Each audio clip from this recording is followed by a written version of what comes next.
अगर आप B1 B2 visa पे अमेरिका में एंटर होते हो और यहाँ पे एंटर होने के बाद आपका प्लान जो है वो चेंज ऑफ स्टेटस करने का होता है, जैसे आप E1 या E2 वीज़ा के ऊपर शिफ्ट करना चाहते हो, तो एक बहुत कॉमन जो मिथ है मार्केट में,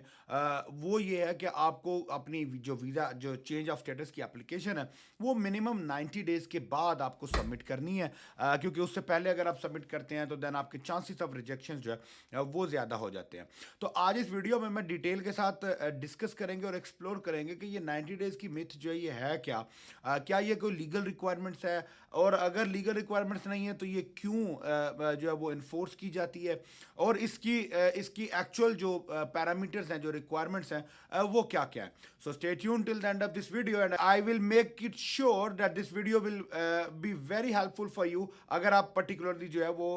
अपना वीज़ा स्टेटस जो है वो चेंज करना चाहते हैं। Stay tuned. Assalamu alaikum. My name is Rahil Sheikh. I'm a business consultant based in Virginia, USA. मेरी फर्म स्टार्टअप बिजनेस ब्यूरो में we provide consulting and management services to international investors and entrepreneurs जो USA में business करना चाहते हैं और उस business की बेस के ऊपर यूएस के ई वीज़ा जो है उनको परसू करना चाहते हैं। अच्छा, E2 वीज़ा की अगर हम पर्टिकुलरली बात करें तो E2 वीज़ा में रिक्वायरमेंट्स और उनका जो प्रोसीजर्स है वो ऐसा है कि उसमें आपको एक substantial amount of investment visa application से पहले करनी होती है। अब जब आपको अपनी इन्वेस्टमेंट वीज़े से पहले करनी है और वो investment it has to be at risk as well, the official terminology और ऑफिशियल रिक्वायरमेंट इज़ कि आपकी इन्वेस्टमेंट जो है वो एट रिस्क होनी चाहिए। तो बहुत सारे लोग जो है वो स्पेशली वो लोग जिनके पास B1 B2 वीज़ाज मौजूद हों, दे प्रेफर कि वो अमेरिका में आ जाएं और अमेरिका में आने के बाद यहाँ पे वो खुद से बिजनेस देखें, उसकी इन्वेस्टमेंट करें और उसके साथ ही अपना चेंज ऑफ स्टेटस जो है वो फाइल कर दें। बिल्कुल एक logically it's a good practice. I mean you have to have a look at the businesses, ताकि आप जो है वो अपनी इन्वेस्टमेंट जो है वो सेफ और सिक्योर तरीके से कर सके किसी भी बिजनेस के अंदर। बट इस पर्टिकुलर प्रोसेस में बहुत सारी कन्फ्यूजन्स हैं। एक तो सबसे कॉमन मिथ ये है कि 90 डेज जो है वो अगर आप B1 B2 पे एंटर करते हो तो आपको 90 डेज का वेट पीरियड है कि आपने 90 डेज उसमें वेटिंग करनी है और उसके बाद आप वीज़ा एप्लीकेशन डालते हो। अच्छा, अब सबसे पहले तो हम अगर ये देखें कि ये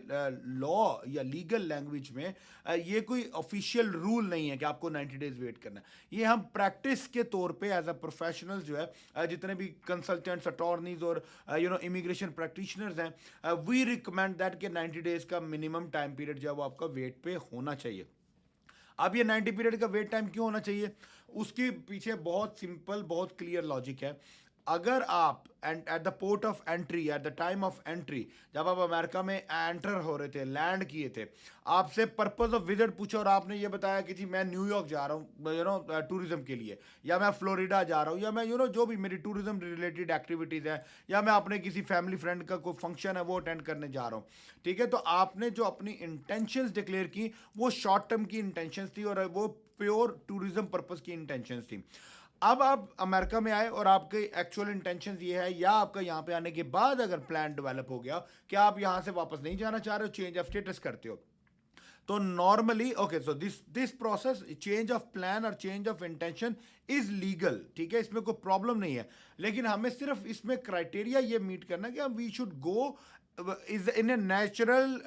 टेंडेंसी। मतलब ये है कि अगर हम एक्टिविटी सैर करने के लिए आए हैं, फॉर एग्जांपल फैमिली के साथ हॉलीडेज पे आए हैं, और हॉलीडेज के साथ सैर करते करते you went to a restaurant, you seat with them, you met the owner of the restaurant, और आपकी उसके साथ गपशप लगी, आपकी बातचीत हुई, अच्छी हुई, दोस्ती होगी, and you explore, you discuss with him about the business options, और आपको लगा कि यार इट्स अ गुड बिजनेस, अगर like this business restaurant is available for sale, owner sale करना चाह रहा है, पैसे बन रहे हैं, चीज़ें हो रही हैं। So that's a natural tendency, right, कि आप अपना आपका इंटेंशंस बदल गए हैं। Now you want to stay here, you want to take the business over, आप वो रेस्टोरेंट परचेज करने जा रहे हो।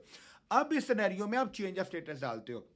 तो जो 90 डेज का रूल है वो यही होता है कि आपका ये जो चेंज जो ऑफ इंटेंशंस का जो टाइम पीरियड है वो पूरा हो जाए। यानी ऐसा नहीं हो कि आपने बोला था कि जी मैं कज़न की शादी के अटेंड करने के लिए अमेरिका में आया हूँ, और लैंड करते 3 दिन बाद आपने जाके चेंज ऑफ स्टेटस डाल दिया, तो that's not how it will work, right? I mean because they will believe कि आपने जो है वो at the time of entry आपने जो है वो वीज़ा अब्यूज़ किया या आपने लाए किया। तो दैट इज़ द रीज़न हमें जो है वो 90 डेज़ का करना वेटिंग पीरियड करना पड़ता है। अच्छा, अब इसमें जो एक बड़ा प्रॉब्लम है वो ये है कि 90 डेज़ के बाद तो होनी है फाइलिंग, ठीक है? 90 डेज से पहले, जैसे मैंने रेस्टोरेंट की एग्जांपल दी, उसी एग्जांपल में आप उस रेस्टोरेंट में पहले गए, आपने उसमें खाना खाया, आप 2 4 6, जाहिर बात है एक ही दफ़ा में जाके आपके ऑनर से दोस्ती नहीं हो जाती। आप उस रेस्टोरेंट में, आपके एरिया का है, लोकल है, नेबर का रेस्टोरेंट है, तो आप वहाँ पे 2 4 6 दफ़ा, 10 दफ़ा, 12 दफ़ा जा रहे हो, ऑनर से डेली मुलाकात हो रही है, बैठे हो, गपशप लग रही है, तो फिर आपको ये चीज़ें पता लगती हैं। तो कहने का मकसद ये है कि ऐसा नहीं होगा कि 90 डेज में आप अमेरिका में आए। अब बहुत सारे लोग ये मिस्टेक करते हैं कि वो आए और आके उसके बाद वेकेशन एंजॉय कर रहे हैं फॉर 90 डेज, और 91st डे पे they come up to me and this is okay sir, 90 days complete हो गए, now let's go and file the application. Perfect, 90 days तो पूरे हो गए, बट अब वो एप्लीकेशन फाइल करने के लिए एप्लीकेशन कहाँ पे है?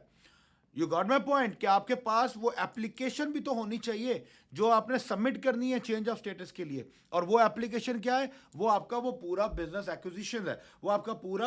आपका जो E2 का बिजनेस मॉडल है, उसमें आपके मनी ट्रेल्स भी हैं, उसमें आपके फंड्स भी हैं, आपने बिजनेस भी एक्वायर किया, आपने लीज भी की, एम्प्लॉयमेंट्स भी जनरेट की, इन्वेंटोरी एंड स्टॉक्स भी किया, इंफ्रास्ट्रक्चर भी बिल्ड किया, बिजनेस प्लान राइट करना है, आपने फाइनेंशियल फिजिबिलिटीज तैयार करनी है, वो तमाम की तमाम चीज़ें भी तो आपने तैयार करनी है।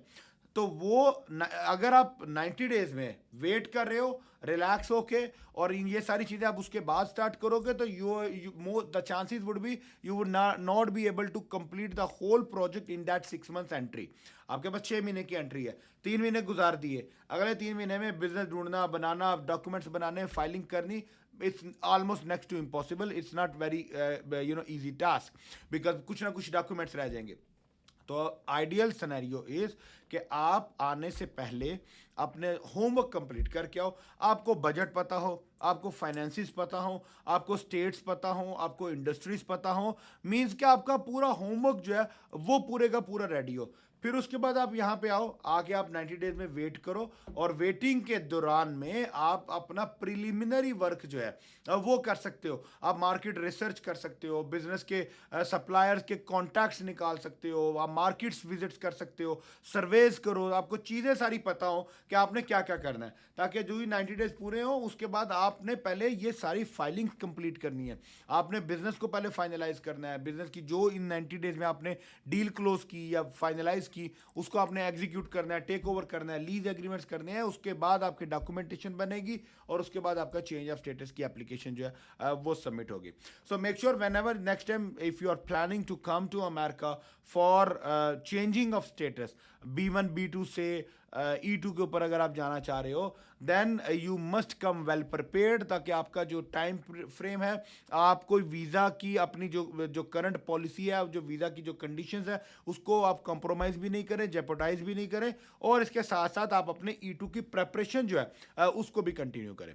So hope this video will help you in understanding कि किस तरीके से आप अपने B1 B2 से E2 स्टेटस के जो 90 डेज़ का गैप है, जो 90 डेज़ का ग्रेस पीरियड है, उसको आप यूटिलाइज कर सकते हो।